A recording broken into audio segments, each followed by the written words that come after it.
Thanks be to God.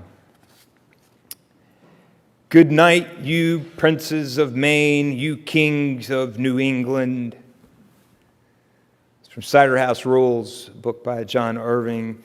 In the movie, Michael Caine is Mr. Larsh, and he says it to the boys when he's done reading stories to them at night, just as he about to pass through the door. Good night, you princes of Maine, you kings of New England. He's saying it to boys in an orphanage who are the furthest thing from princes and kings, and yet there's something so true about it. It somehow resonates. It lands. We want to believe it. There's something true that these children who have been discarded are royalty. One of the little boys asked, why does he say that thing?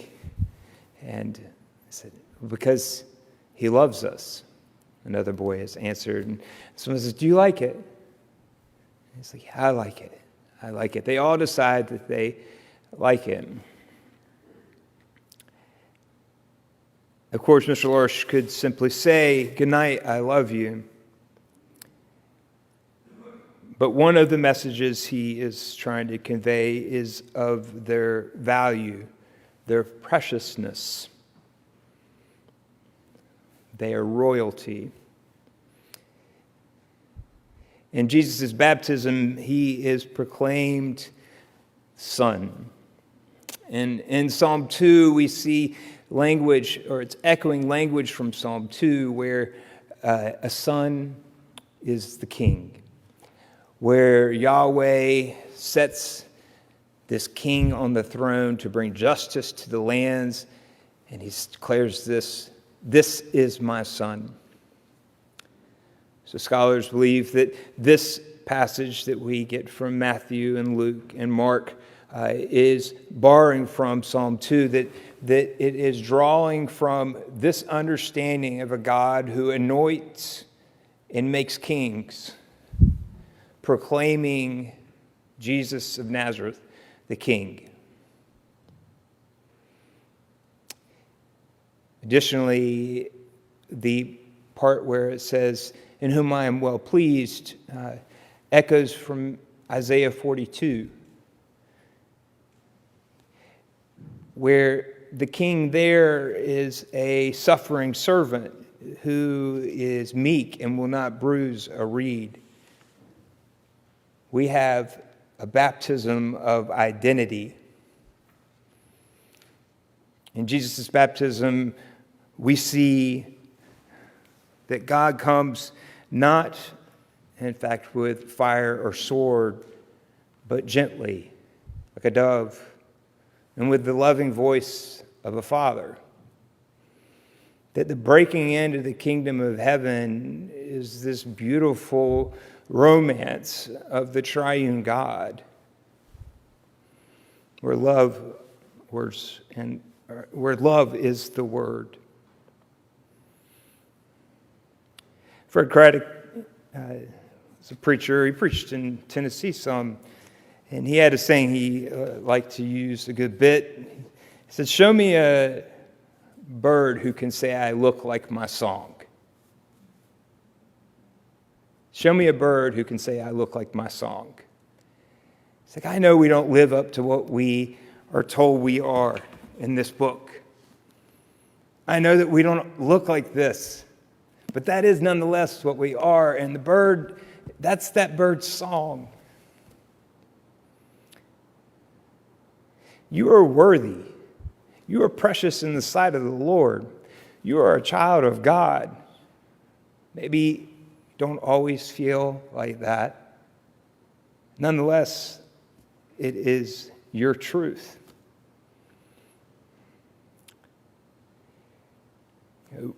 The repetition of worship, the need to come back again and again to the font, to be reminded that we're children of God, that that's who we are, is necessary because there are so many other messages that we tell ourselves or that the world tells us that devalues our preciousness. Pope Leo the Great in the 5th century, his Christmas sermon, he appealed to the parishioners, Christians, remember you are dignified. Dignified.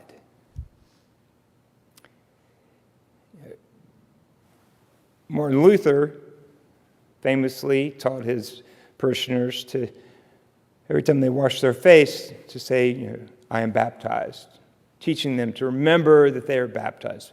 And we say, remember you're baptized, or look with great anticipation towards your baptism, knowing you will be claimed by God. So what if to freshen it up for today, we think about remembering that you're dignified. It cannot be lost. Dignity that cannot be lost. Its dignity its root comes from worthiness. You're a royal priesthood.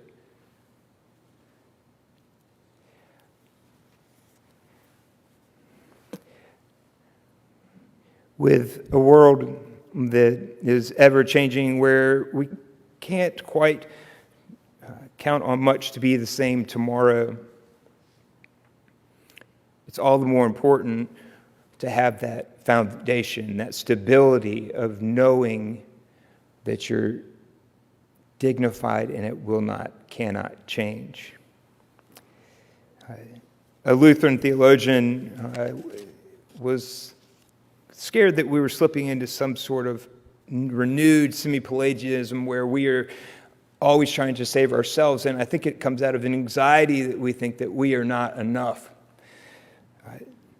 But he writes, Daniel Orlander writes, we are not saved by proving God's existence by the wonder of nature or the power of logic. We're not saved validating God's presence by visible blessings or having a prescribed religious experience. We are not saved building glorious religious institutions. We're not saved reaching a high level of personal morality or saving ourselves through status, wealth, knowledge, consumption, chemicals, positive thinking, correct religious doctrine, self-help groups, health foods, or exercise plans.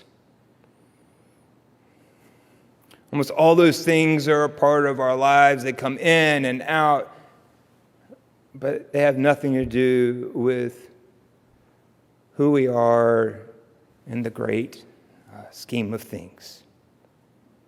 Instead, it's in our baptisms. He writes, in the baptismal water, we died with Christ. We were crucified and buried in order that we might be raised with Christ to live the new life, to dwell in a new reality, a new order of existence. Because of baptism, we are Christians. That's the last sentence here. Never does our status before God depend on how we feel, having the right experience, being free of doubts, what we accomplish, our success, or our position.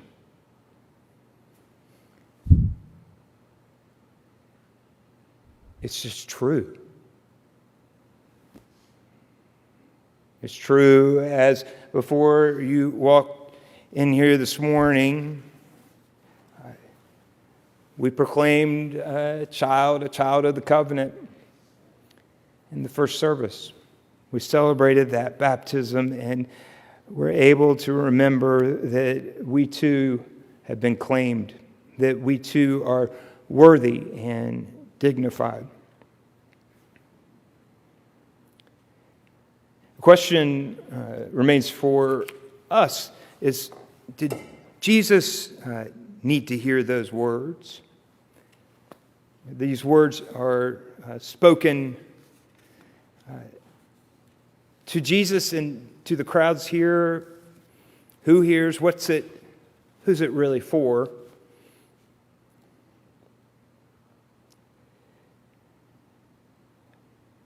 He's declared royalty, a king, anointed, and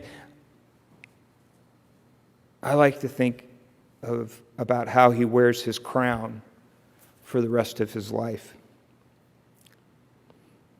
He does not parade around the streets and expect people to bow down before him. Instead, he goes and proclaims others valued and precious and worthy.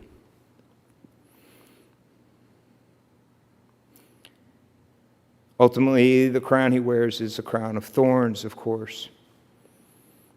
And nonetheless, he was never any less valued or worthy or beautiful or beloved. See, Jesus' life did not always look like the King of Kings, right? Or ever, until that glorious day.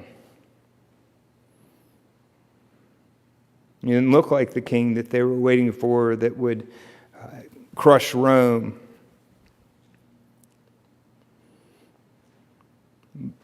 But it was still who he was, the King of Kings. And so when your life doesn't look like you think it should look like, remember that the crown that he was wearing, it didn't protect him from the cross.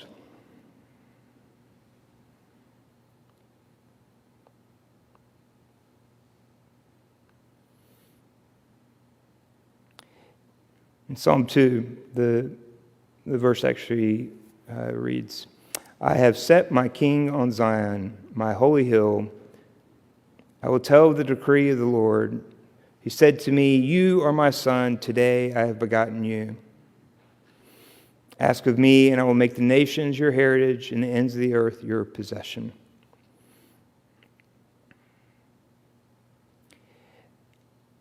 I don't know how we got into the lineage of being children of God. How it is that I have somehow become a descendant of this. That you are royals, all here gathered. Oh, we have a gathering of the royals. How is it that you all got to be called children of God? Well, I know it's not any of the things that I've done, or having the right experience, or having the amount of faith, that the certain threshold of faith.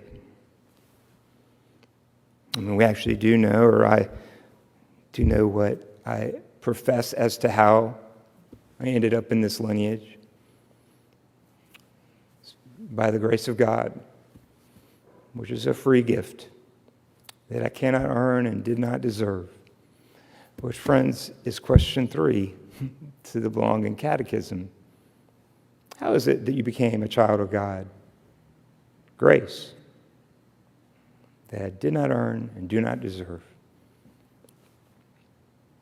Thanks be to God that we will always be beloved. Amen.